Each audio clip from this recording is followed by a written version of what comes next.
Husher died in there, trapped. He probably struggled and screamed until he went mad trying to find a way out of that godforsaken place. Like me, only, in his case, nobody got there in time. I imagine he thought that there was a quicker way to go. The same way that Faber chose. And maybe I would have done the same in his place. What I saw myself do in that mirror was just too much. Is this what lies ahead? Maybe I already know it, but I'm trying to hide it from myself. Maybe deep down, I know it's a hideous omen of what the future has in store for me. Maybe I know that, like everyone who's come across that cursed box, I too will take my own life. That I would rather surrender to death than face whatever it is that lingers behind that infernal melody. I should burn the thing. Make that melody vanish from the face of the earth. But what about Ariadne? She's alive. What if only the box can stop this? I can't destroy it without knowing for sure. Maybe there's something in Legrand's diary. Oh God, I need to rest and gather my thoughts. I need to sleep. I can only hope the nightmares won't be as horrible as real life.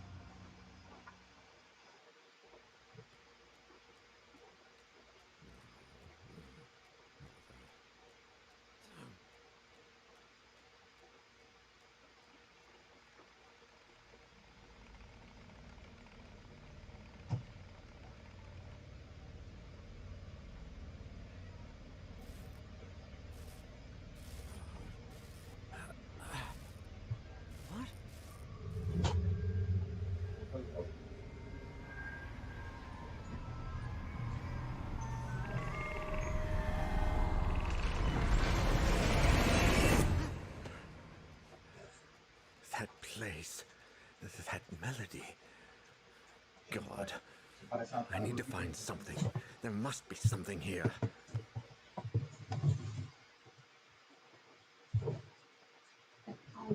Faber, Husher, every single person who attended that cursed concert in the Abbey, the entire Legrand Amsberg family and I, we all heard the song. Argos Legrand's diary, which I found in that place beyond reality, was my only hope of unveiling something, anything that could take me down a different path than the rest. And yet, Legrand's notes seemed like nothing more than erratic and incoherent ramblings of a broken mind, so demented that no one could put them together in any order, much less understand them. But I found something towards the end that made some kind of sense. Although, I wish I hadn't. It's all over. Just a moment ago, like every night, the song was invading my dreams, grating incessantly.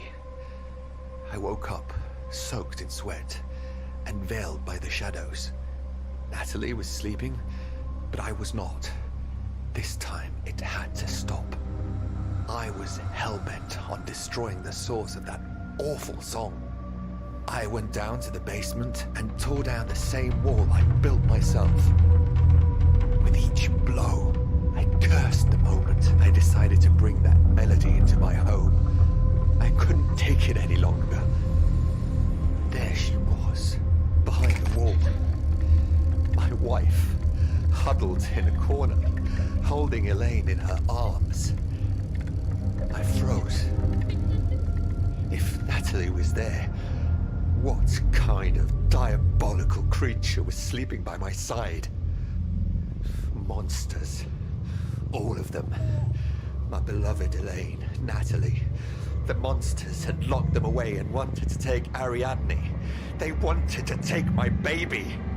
I grasped the mallet, determined to do whatever it took. I would not allow those fiends to take my daughter, not without a fight. They would rue the day they tried to harm my family. I would kill the monsters and the black figure and find my little girl. I followed them throughout the house. Every room was shrouded in darkness. There was something unnatural in the air. The melody had transformed into a choir of blood-curdling howls. But I finally cornered them in the bedroom, where I finished them off. I drew blood, and it flowed like a well from the grotesque black figures while they screamed and writhed, the vile, deceitful fiends. And then I went back to the basement, and there was nobody there. Natalie and Elaine had disappeared. No, that isn't true. They had not disappeared. They had never been down there. They were upstairs, in the bedroom where I had left them. There were no monsters in the house. Except me. Only me. Only me. And the presence. Oh my God. It ends like this? Wait, what is this? Jeremy Hartwood Mental Hospital, 1920. Psychiatric analysis and treatment of patient Ariadne Legrand Amsberg. Dr. Berenice Prestegard. Oh Christ, I can barely stand up. I really need help with this.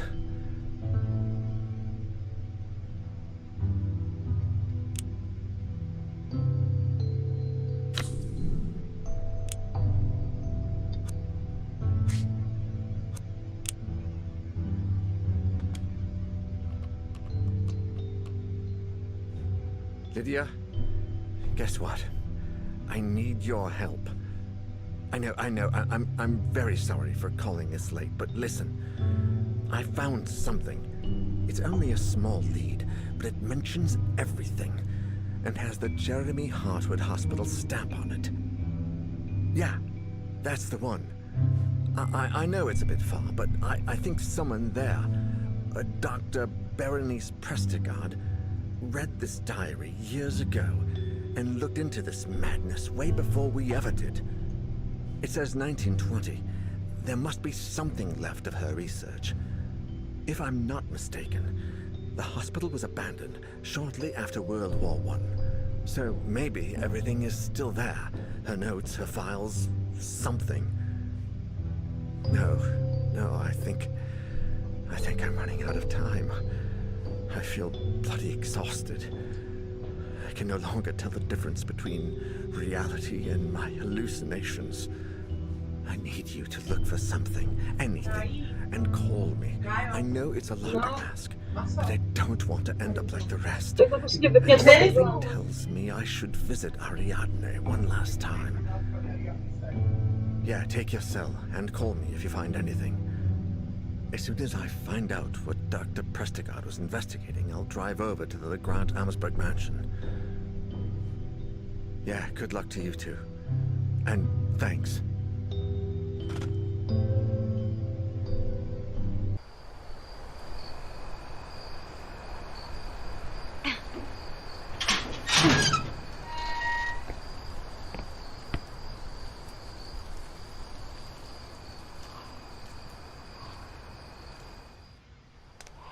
Jeremy Hartwood Hospital, an old mental health institution for the rich turned dump, or something worse.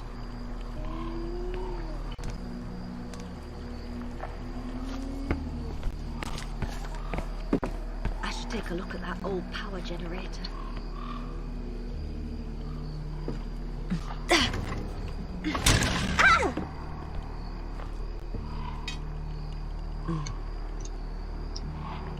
Damn it. I think I overdid it.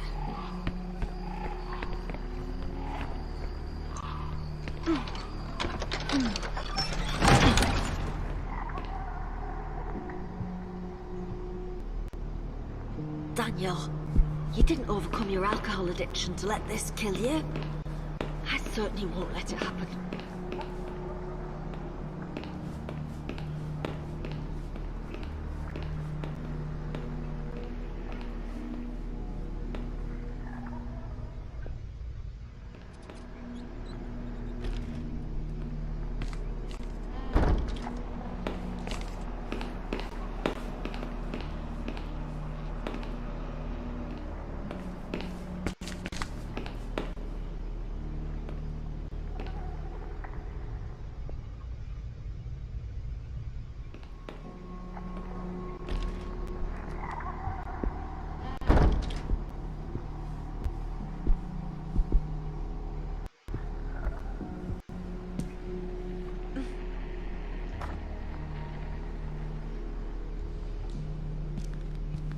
There's something on the table.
Koniec zwrotek.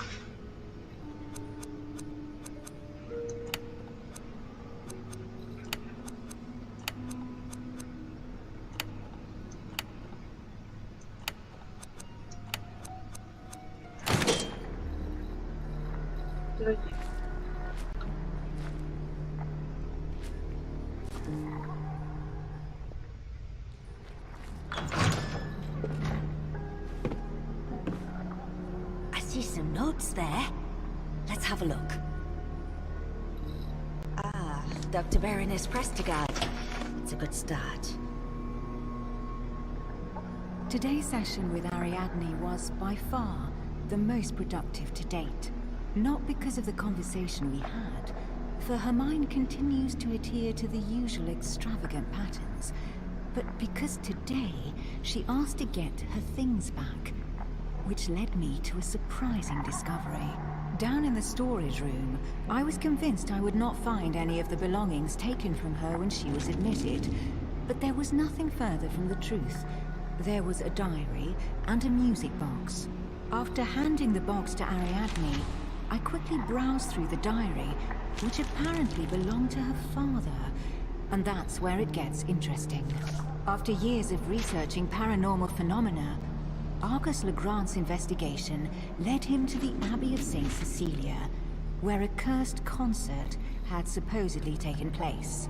After spending a considerable amount of money, he got his hands on the only remaining sheet music from the concert, and convinced an acclaimed musician to play the music one more time.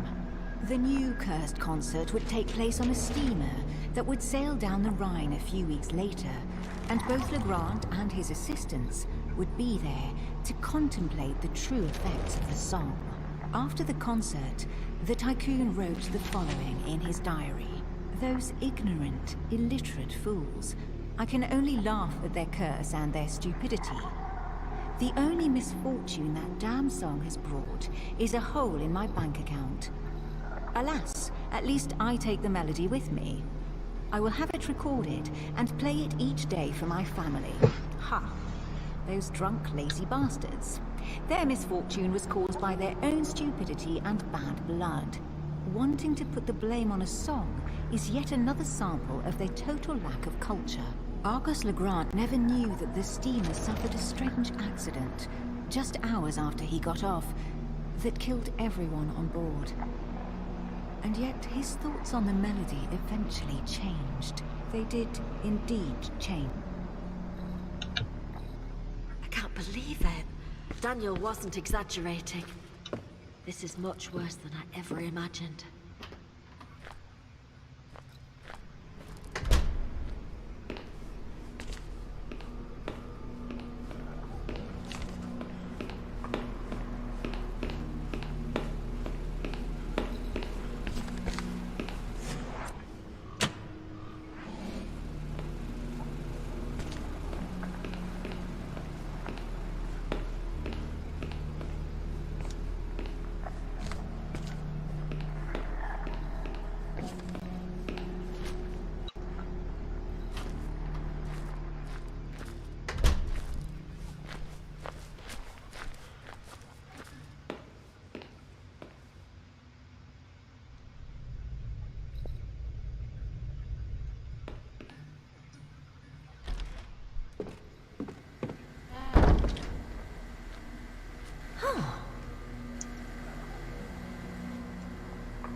Oh.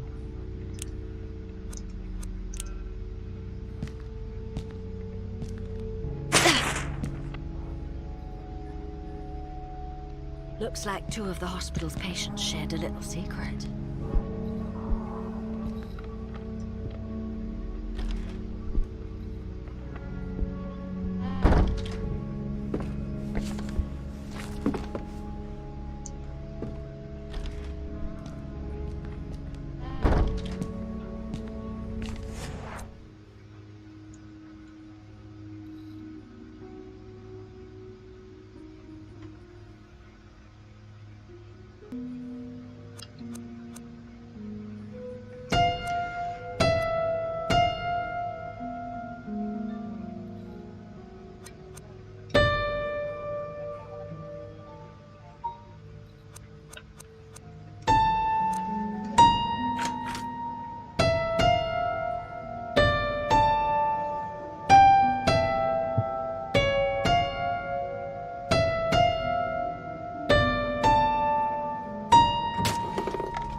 Where the hell did I just play?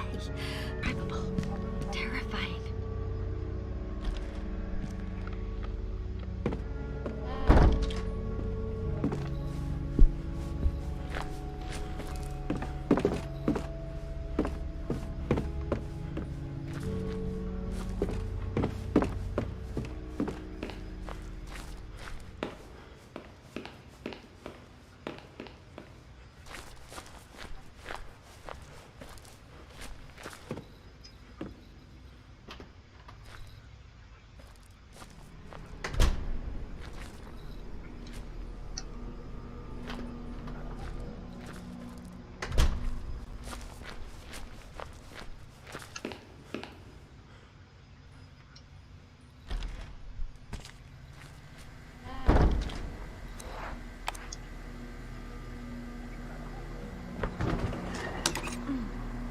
Shit. Well. I wonder if this projector still works. We'll soon find out.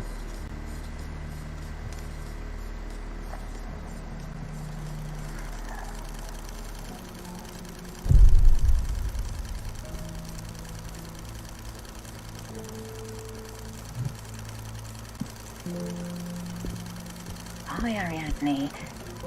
How are you? Do you feel like talking today? You know, I think you're right, that I don't see things like you do.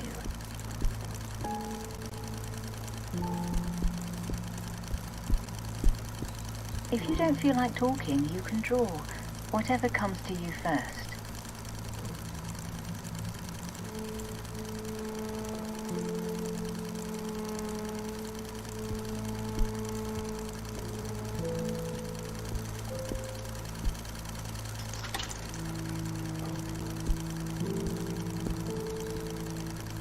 Turn off the light. It doesn't like the light. The light? Who doesn't like the light, Ariadne?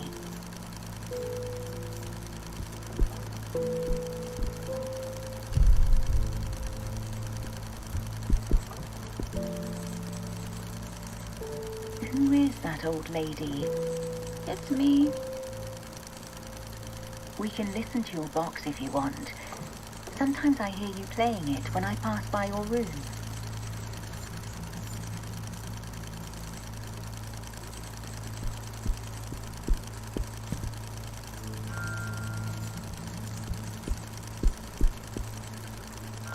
No. No, you don't hear them. You don't see it or understand it. What don't I see? Tell me how to understand you, Ariadne. Sleep. Like me. In my bed. You want me to sleep with you? It's normal not to want to sleep alone. Sometimes I get scared at night. Not here. At home. Daddy, Mommy, and Elaine sleep there. And they understand. Sorry? You mean You want me to sleep at your house? Yes. Sleep there and listen to the song. And then you'll talk to me. Oh, who's this gentleman? Is it your daddy? No. It's Mr. Neuer.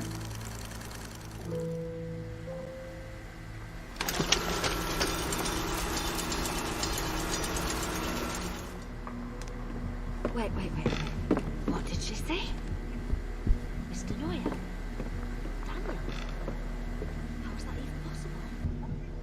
That recording is almost 80 years old.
Oj, to wy takie byliście.